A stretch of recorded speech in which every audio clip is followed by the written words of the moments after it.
we're back in business with the LaVar Ball drama. Just like all of the primary outlets, we keep covering LaVar Ball because everybody wants to hear about LaVar Ball, I guess. I mean, what's his goal score? It's probably ridiculous. But, you know, let's see what he said this week. Made some strong comments to me earlier off camera about Luke Walton and the fact that the players didn't want to play. They don't want to play for Luke Walton.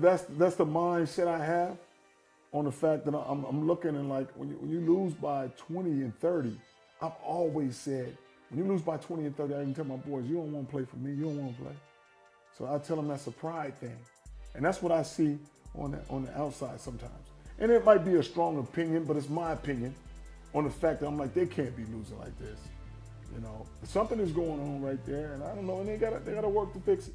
But from when I look at things like that and being in that mode when you're losing by that much, I gotta look at something. A word? Like the Lakers are like you watching and Lakers don't want to play for you? Word? Damn.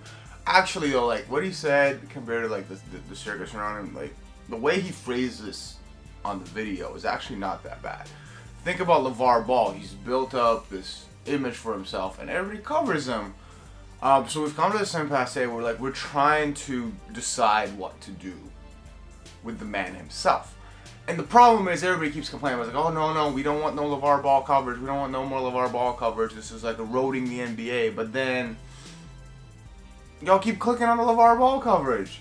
That's how people pay their bills. Stop clicking. Like, stop doing it. Like, the man has figured out the system, and he's giving you what you want to hear, and he's putting his kids through, you know, everything with his skills in terms of like how to game the media system. He's figured it out. He watched the 2016 election. He knows that there is little substance that we need. Like, we want entertainment. We want sound bites. We're right there. But also, on the basketball side, my guy, are you tired of losing? You're on the Lakers. Have you seen the roster for your team? What do you mean you're not used to? Like, what do you mean you're not gonna be used to this losing? Like, maybe in the future, maybe if your boy wasn't shooting under 30% from the field, like, what are we doing? What are we even talking about? It's like, they're not that good. Like, when you look at how you coach kids in high school and you say like, oh man, these guys don't seem excited to be there. Man, trust me, they get paid. They're excited to be there, but they're also the Lakers. So I don't know what the deal is there. This whole talk about like, oh, tired of losing.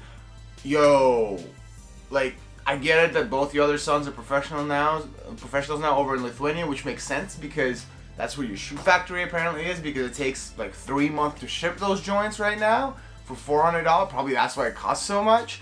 And it's got an F grade from the Business Bureau. Like, what are you even talking about?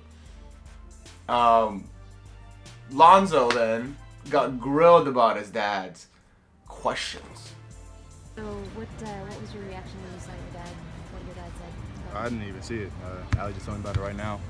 Like I said, he's going to speak his mind. He's not going to change. Do you think Luke's lost the locker room? I don't think so. I mean, he's our head coach. He's going to play for him. Have you ever had a conversation like that with your dad that would lead him to think that there's a problem? I mean, I haven't talked to him since he's been in Lithuania, so called him when he landed. That's about it. Lonzo ain't gonna say nothing, guys. Like, he's not gonna say anything. Come on. He got raised by this monster.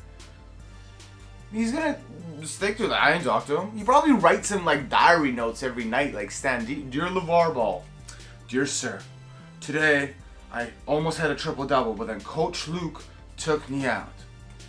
Like, come on. You're not gonna say it on live air. You saw what happened to D'Angelo Russell. Like, he's come on, be honest. I'm sure Lonzo, like, what are you gonna do? Like, if you grew up with LaVar Ball, like, would you speak back to, like, this kid is in a very compromising position. Maybe he wants to. I don't know. Maybe he wants to. But the problem is, he can't, because LaVar Ball has him under his thumb. Like, that's the personality of LaVar Ball's built. And to be fair, LaVar Ball has built up this almost like an empire for his family right now. They have a Facebook Live TV show. They, you know, all of y'all tuned in at work at 3 p.m. on a Friday to watch his kids play in Lithuania when you're so tired of LaVar Ball content. He's got a Facebook TV show. He's got his own shoe brand, which apparently is whack as hell. And we're still watching. We're still like, I can't even be mad at this point anymore. Like, I'm happy for him to put it through his kids.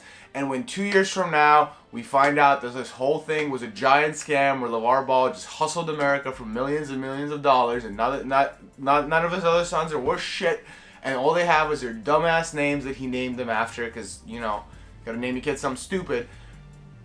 That's what we're gonna end up. Like, it's gonna be the greatest hustle the world ever pulled, and I'm gonna respect it because we all bid it, and that's what LaVar Ball is.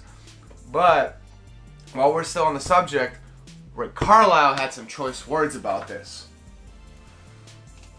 As president of the Coaches Association,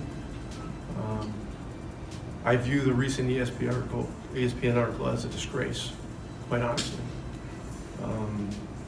Luke Walton is a terrific young coach who's bringing along a young team, and it's a difficult task.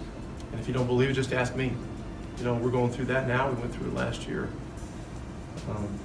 ESPN is a partner, you know, is an NBA partner, and they've been a great one. But, you know, part of that partnership is that, you know, the coaches do a lot of things to help them with access, interviews, all those kinds of things. And in exchange for that, you know, they should back up the coaches. Printing an article where the father of an NBA player has an opinion that is printed as anything like legitimate erodes trust. It erodes the trust that we've built with ESPN, and our coaches are upset because Luke Walton does not deserve that. You know, 2 years ago, he took a veteran team and led them to 24 wins in a row, which is an amazing accomplishment. And off of that, you know, he earned the Laker job. And to have to deal with these kinds of ignorant distractions, you know, is deplorable. You got my quote. Determine what news to run based on what coaches will like.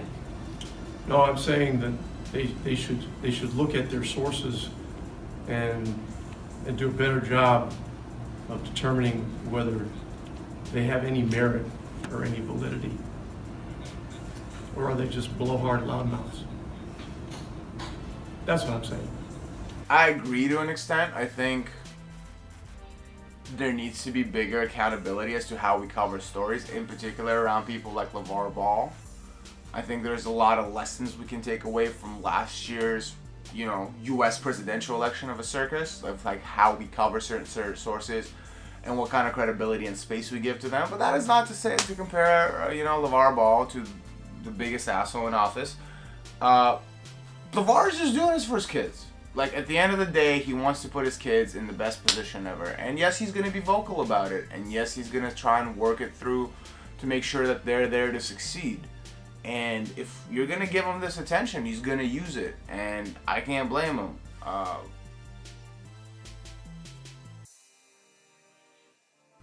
Klay Thompson is out there learning other cultures, expanding his mind, learning to use 15% of his brain beyond our mortal powers, learning Japanese.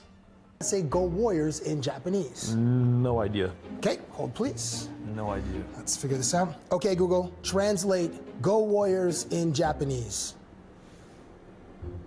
Why? I don't understand why you always gotta bring the phone to people's like this close when they're trying to hear. Like, that's not like, why do you do it up here? Like, he can see just fine. He needs to hear it. Yeah, whoa. You want to give that a try? Say it one more time. Oh wow, that's two different answers. Right, yeah, the one said "Go Warriors" and the other one said "Go Warriors." Senshoi ikimasu. Dude, that sounds pretty good. Right? Go Warriors. Senshoi ikimasu. That wasn't bad. How about Splash? You already know Klay Thompson knows Japanese. Like, he probably like gets super stoned and watches Dragon Ball Z and like just like, yo, like just repeats the words all to himself. He probably like just read the subtitles. So like he watches it with the subtitles because he knows how to read it. But this continues the proud tradition of reporters asking Klay Thompson entirely irrelevant to the NBA questions. And I think there was a scaffolding incident a couple of weeks back, and I think this is a fantastic segment, and we really need to start getting Klay's opinion on pretty much everything that he has to say.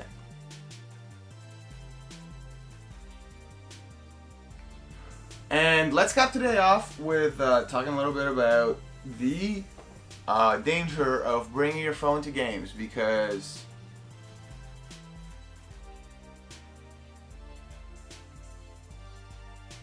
yoink! Look at that. Just we got Rodney Hood ejected from the game, slapping that dumbass phone out of people's face. I actually like that's kind of whack, because you know not everybody makes millions of dollars and can't replace phones because they cost like $1,000 now. I don't have a problem with that when you're not close to the action when I film the players. My favorite part is I was at the Raptors-Warriors game this weekend when it was like, yo, we were coming back and we were 2 down with like 40 seconds, and I looked down in the stands. There was 2 people with their backs to the game taking a huge selfie, just like, yo, we're at the game, like we paid $200 just for this Instagram opportunity. Influencers, hashtag everything. Take your dumb ass out of the arena. Seriously.